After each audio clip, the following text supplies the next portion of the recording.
So many of you have heard me say this in the past. Gamers play favorites, and most of the time, you're going to even see that in the gaming sphere, the people who are tasked with at least giving you objective perspectives about video games are also going to play favorites. Suicide Squad Kill the Justice League has been released. I already knew this, that the gaming community at large was going to have some issues with it.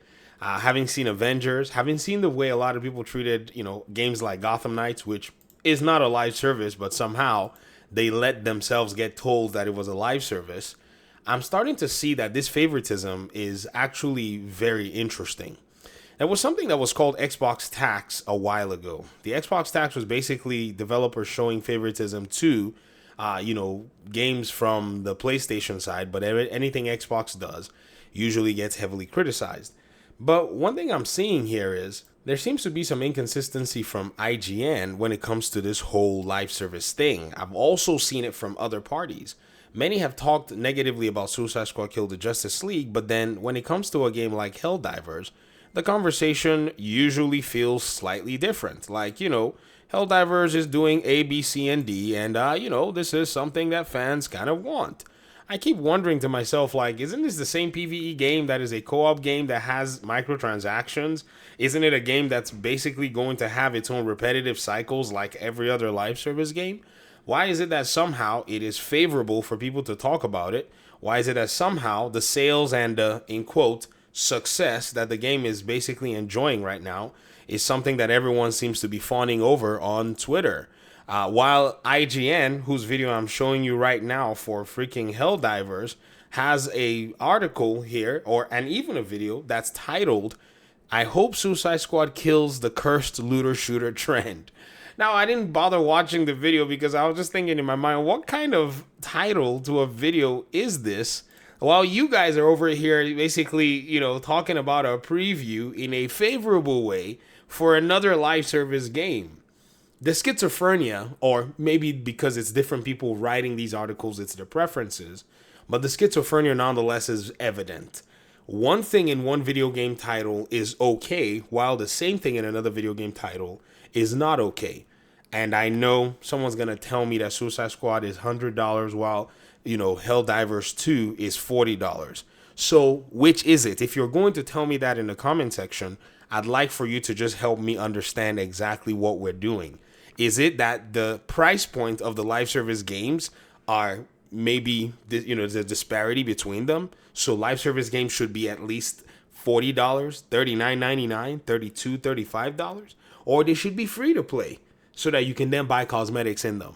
Because you cannot, with one breath of your mouth, say, oh, Suicide Squad Kill the Justice League has these problems, while in the next breath saying that somewhere, somehow, Helldivers' own, implementation of the same things that you've criticized Suicide Squad for is okay because of a specific price point.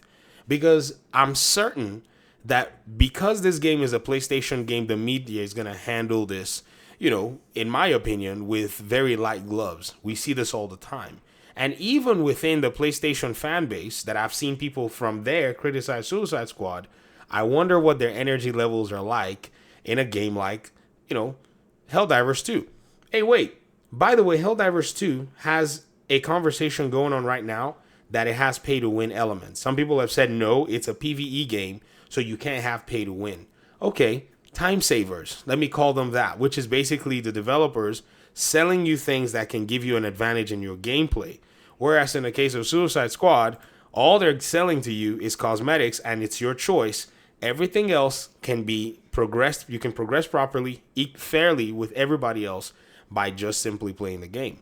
So again, this is not a defense of one, game versus the other. No, this is just saying that, again, my case in gamers playing favorites, like I've always shown, in the last few months, years, whatever you want to call it, starting from Gotham Knights. A lot of these people said Gotham Knights at 30 FPS is yuck.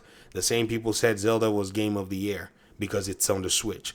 The same people are now saying, well, it would be understandable if we played Grand Theft Auto 6 at 30 FPS because, the PlayStation 5 and the Series X might not be able to carry it. And don't you dare compare Gotham Knights with Grand Theft Auto 6, which I laugh and say, why not? It's only scale that makes those games run like that on the consoles because those consoles, their CPUs, are basically very basic. So they can't really do much when it comes to rendering an open world. Doesn't matter how the open world is, whether it looks like you're Miami or whether it looks like you're freaking Washington, D.C., that's in the Division 1 and the Division 2, or whatever it is you want to basically go ahead and kind of chalk it up to. It's just the reality of the hardware more than anything else. But gamers will tell you that when it comes to their favorite game, everything and anything is okay. And wait, we don't even need to wait till GTA 6. Just here in the next few months, right? In the next month, sorry, not even next few months, Dragon's Dogma is also going to be coming. And the news and the report about the game's performance is that it will be 30 FPS. But hey, you watch and see players tell you that 30 FPS is fine because it's Dragon's Dogma and they think it's a better game. This is the cycle that we're always going to see. And I'm here to gather my receipts, ensure that I point it out. And regardless of what anybody wants to tell me, what my eyes are seeing, what your eyes are seeing, can't deceive you. At the end of the day, let's call it preference. And I wish we would do that. You know, it's to me much more respectful to be able to take that position and say, you know, I don't like this game and I like this game. Simple. Don't say this game is bad because of A, yet I'm going to allow it in this other game because of I like it. No, that's not how it works. It's hypocrisy at its finest. But again, I'd love to hear your thoughts in the comment section. Thanks so much for watching. Appreciate you guys' time and audience. Hopefully we'll talk pretty soon in another one. Peace out.